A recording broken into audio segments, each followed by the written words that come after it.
ஒரு ஆணுக்குமே திடீர்னு வந்து ஒரு ஆப்போசிட் இவங்களை பார்க்கும்போது எப்போ வந்துட்டு அந்த ஃப்ரீக்வன்சி மேட்ச் ஆகுதோ அப்போ வந்து அது அஃபேர் வந்து க்ரியேட் ஆகுதுன்னு சொல்லலாம், இல்லைன்னு சொல்லலாம். பட் என்னென்னு கேட்டிங்கன்னா இதில் வந்துட்டு பார்த்திங்கன்னா அவர் சொன்ன மாதிரி தான், அவன் பாட்டுக்கு அவன் வாழ்க்கையை பார்த்துட்டு போகிறாங்க, இவங்க பாட்டு இவங்க வாழ்க்கையை பார்த்துட்டு போகிறாங்க, இல்லைன்னு சொல்லவில்லை.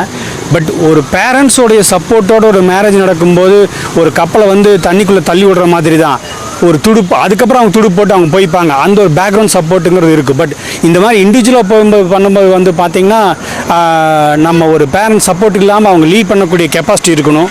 ஒரு மியூச்சுவல் அண்டர்ஸ்டாண்டிங் நவடேஸ் வந்து நிறைய டைவர்ஸ் கேஸ் நிறையா இருக்குது. என்னென்னு கேட்டிங்கன்னா ஈவன் பேரண்ட்ஸ் மேரேஜ் பண்ணி வச்ச கேஸில் கூட இன்றைக்கி வந்து பார்த்திங்கன்னா எனக்கு தெரிஞ்சு என்னோடய க்ளோஸ் ரிலேட்டிவில் வந்து பார்த்திங்கன்னு சொல்லிச்சுன்னா அது இல்லாமையே போயிடுச்சு. அவங்களுக்குள்ள லைஃபே ஸ்பாயில் ஆகி போச்சு பொண்ணு பையனுக்கு.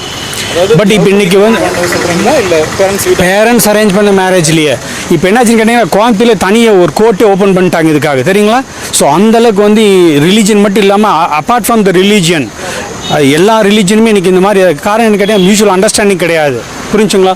ஸோ விட்டு கொடுத்து போகக்கூடிய தன்மை இருந்தால் மட்டும்தான் வந்து பார்த்தீங்கன்னு சொல்லிச்சுன்னா அவங்க லவ் பண்ணி மேரேஜ் பண்ணாலும் சரி, பேரண்ட்ஸ் மேரேஜ் பண்ணி வச்சாலும் சரி, லைஃப்பை லீட் பண்ண முடியும். இன்றைக்கி அந்த ஃபேமிலிங்கிறதே ரொம்ப டிஸப்பியர் ஆகிட்டு போயிட்டுருக்குது.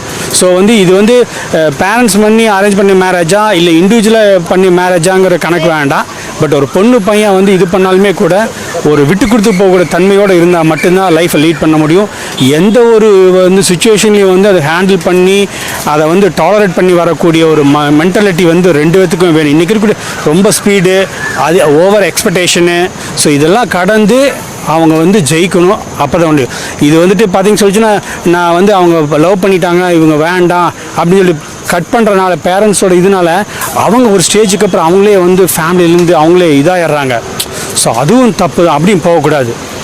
அப்படி போனாங்கன்னா லாஸ்ட் வரைக்கும் நின்று காமிக்கணும், புரிஞ்சுங்களா? அதுதான் லைஃப்.